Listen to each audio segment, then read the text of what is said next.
This presidential election is unlike just about any other we've seen. The nation appears to be more divided than ever.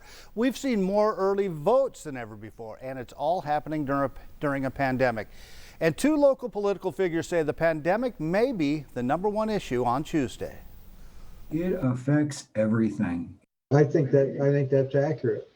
These two political analysts may agree on that issue, but they don't see eye to eye on the polls. Those polls show Biden leading the president. But back in 2016, most polls showed Hillary Clinton winning easily against Donald Trump. Former Democratic mayor of Tucson, Tom Volge, says mistakes were made, but the polls really weren't that far off in 2016. They were not off. What were off were some polls in the Midwest. And the pollsters have all corrected for the mistakes that they were making in those polls.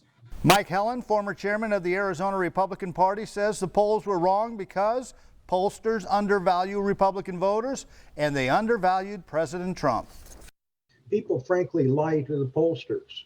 There are a lot of Trump voters who get a barrage of dissatisfaction, if you will, from people they know if they know they're voting for Trump, so they lie about it.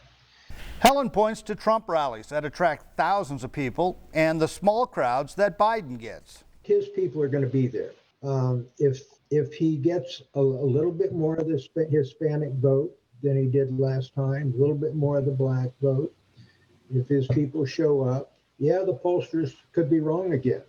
Volge says Trump's base isn't enough to win this race. The base represents about 35 to 36% of the electorate.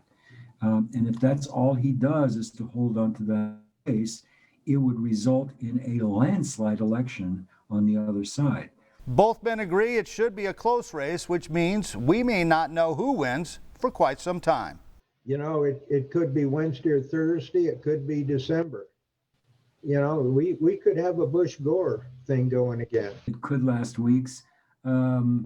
Although my guess is that if in fact some of the early states come in the way they're supposed to come in according to the polls, the election will be decided way before the end of the night in Arizona.